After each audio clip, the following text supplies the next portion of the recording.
మా రాష్ట్రం ఇది, తెలంగాణ రాష్ట్రం ఇది. ఈ రాష్ట్రం కోసం 1200 మంది బలిదానాలు చేసి రాష్ట్రం కోసం ఎన్నో రోజుల స్కూల్ హాలిడేలు ఇచ్చుకుంటా, రోడ్ల పంటి తిరుక్కుంటా, జెండాలు మోసుకుంటా తెలంగాణ అభివృద్ధిలోకి రావాలి. తెలంగాణ ఎవరి కాళ్ళ కింద మోచేతి నీళ్ళు తాగడానికి ఉండకూడదు.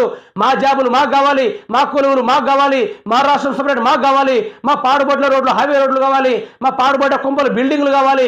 మాకు కూడా 2 లక్షలకు పలికే భూములు ఈరోజు 40 లక్షలు పలకాలి అంటే మా రాష్ట్రం మాకు రావాలని పాటుపడి గెలిచింది తెలంగాణ రాష్ట్రం ఇది.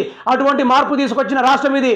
ఒక్క క్షణంలో ఆలోచించి రానిపోని పార్టీని తీసుకొచ్చి ఈరోజు ముందు నిలబెట్టినప్పటికీ ఈ 5 నెలల్లో కాంగ్రెస్ పార్టీ అంటే ఏంది, తెలంగాణ రాష్ట్ర ప్రజలంటే ఏంది అర్థమైనప్పటికీ ఇప్పుడు ప్రజలు ఏ మార్పు కోరుకుంటారో దానికి తగ్గట్టుగానే వారు ఓట్లేసుకుంటారు, ఓట్లేసి గెలిపించుకుంటారు.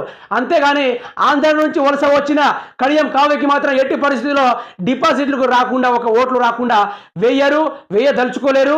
డిపాజిట్లు